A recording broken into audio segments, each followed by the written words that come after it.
50, donc arme de défense à balle caoutchouc en calibre 50. Et donc, attention, la puissance minimale sera de 15 joules avec de la bille standard. Ça risque de pas mal tabasser sur celui-ci. Allez, bon visionnage pour la vidéo.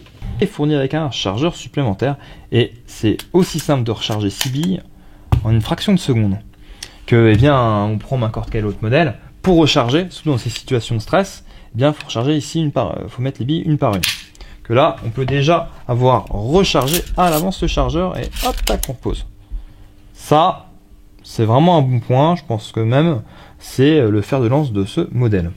Mais il a quand même pas mal d'autres atouts. Et aussi pratique. Donc déjà, ça aussi, c'est le deuxième bon point.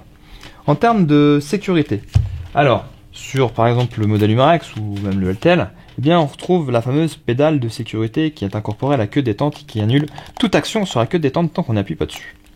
Ici, eux sont partis sur un bouton de sûreté. Et donc, dès qu'on l'enclenche, il annule toute action sur la queue détente. Et dès qu'on le désarme, et bien là, on peut tirer. Ce qui est sympa, moi j'aime bien, c'est que ils sont vraiment inspirés, on va dire, maintenant des Striker Fired pour faire de l'IPSC. Et donc là, on retrouve une queue de détente droite. Vous voyez ? Que là, eh bien, on a toujours une queue de détente courbée, quoi. Par exemple, sur le HDP. C'est pas mal pour faire un peu de vitesse. Et en parlant de ça, on regarde bien. Ici, on retrouve déjà un undercut. Donc à quoi ça sert ? Eh bien, la main qui ne tire pas, vous voyez ici l'ergot ? Eh bien, l'index, il est beaucoup mieux calé. Ok ? Mais aussi, là, on retrouve deux enfoncements, donc qu'on soit droitier ou gaucher, ce qui fait qu'on pose vraiment parfaitement le pouce, et aussi l'os métacarpien ici. Ça, c'est vraiment un bon travail au niveau de l'ergonomie, du confort. La queue de castor ici, vous voyez, et l'angle au niveau de la poignée. Un peu de grip. Et pour finir, on a une sorte de magwell. Alors bien sûr, il n'y a pas de chargeur, mais le magwell aussi. Alors ça sert de puits de chargeur pour les armes de poing en catégorie B, et aussi pour pour bien caler la main. Vous voyez, hein, ça épouse parfaitement. C'est super. En tout cas, pour ma main, c'est génial. Aussi, hein, on l'a vu tout à l'heure, on n'a pas de puits pour mettre les billes. Ça, c'est bien aussi, comme ça on peut mettre eh bien facilement toutes les lampes torches qu'on veut dessus. En termes d'organes de visée, eh bien, ce qui est sympa sur l'Umarex, c'est la fibre optique. Ici, on n'en a pas, mais par contre, on a un long tunnel sur la hausse. Et ça, c'est bien pour la lecture, pour avoir une lecture rapide.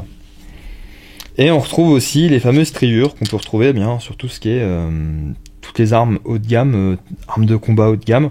Ça sert à quoi? Les striures, eh bien, c'est anti-reflet. J'aime bien le design. C'est très Striker Fired. Là, c'est une sorte de mélange avec un Beretta, on va dire.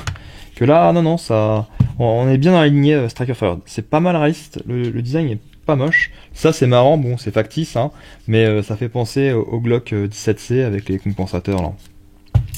Mais bon, là, c'est factice. Mais c'est vrai que le design n'est pas moche. En tout cas, au niveau ergonomie, beaucoup de fabricants encore n'y pensent pas. Là, Umarex, ils ont fait pas mal d'efforts ici avec le relief, mais ils n'ont pas pensé à faire eh bien un undercut pour poser eh bien le doigt, enfin l'index de la main qui tire pas. Que là, ils y ont bien pensé. Hein. On le voit là ici l'ergot. Ça, c'est sympa, c'est pas mal. Eux, ils ont pensé à mettre un magwell là ici. Ça a été étudié, pas mal étudié, on va dire, l'ergonomie sur ce modèle-là. Nous arrivons